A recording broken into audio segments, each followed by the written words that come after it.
Баршаңызға сәлем достар, менің каналыма қош келдіңіздер.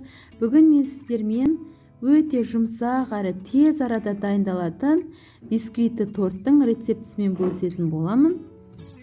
Ең алдымен бисквитімізге керекті заттар міндетті түрде бөлме температурасында болу қажет. Ең алдымен жұмыртқамыз бен қантымызды миксерлеп аламыз.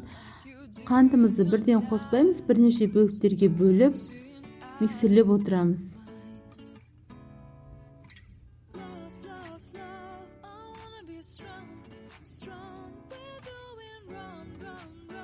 Неке дәл осылай аппақ түскен енгенше араластырып аламыз. Көріп тұрғандарыңыздай өте биік әрі аппақ болып көтеріліп шықты. Енді біз електен өткізіп, ұнымыз бен қопсқышымызды қосып, силиконды күрекшемен араластырып отырамыз. Силиконды күрекшемен тек қана бір шетінен алып араластырып отырамыз. Немесе біздегі бисквитіміз басылып қалуы мүмкін. Ұнымыздың бәрі толық араласқанша дәл осылай араластырамыз.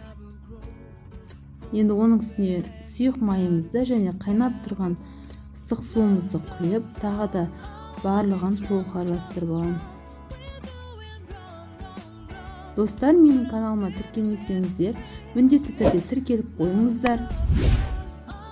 Апта сайын жаңа рецептердің бөлісіп отыратын боламын. Алдын ала дайындап алған формамызға бисквитімізді құйып, қызып тұрған 180 градус пеште 30-35 минут аралығында пісіріп аламыз. Піскен піспеген таяқша тығып көрсеңіздер болады. Мінекей достар, бисквитіміз пісіп шықты. Енді суытып алдық. Өте биік, ерекше болып шықты.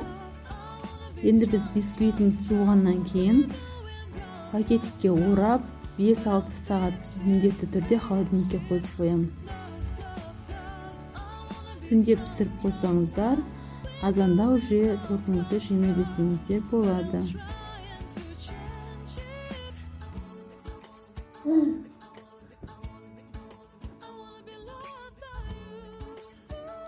Енді біз бисквитіміздің бетіндегі жұқа қабығын алып тастаймыз, ол бізге қажет емес.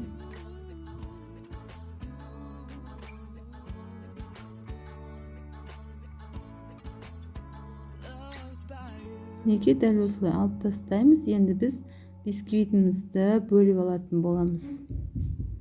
2 бөлікке бөлсеңіздер болады, немесе 3 бөлікке бөлсеңіздер де болады. Мен 3 бөлікке бөліп алдым. Енді кремін дайындаймыз. Креміне електен өткізіп алған қант ұнтағы және творожный сыр қажет болады. Екеуін жақсылап араластырып аламыз.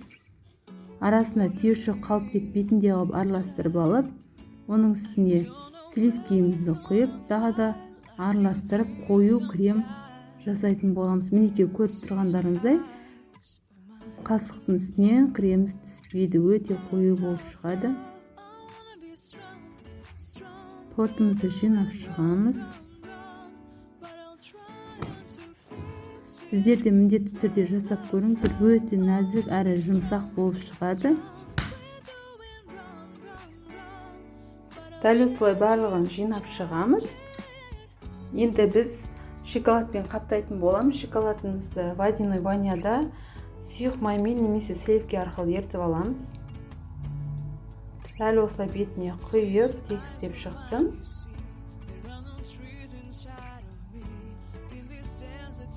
Тегістеп алып, кремі сіңіп, шоколадты қатқанша холодильникке салып қоямыз.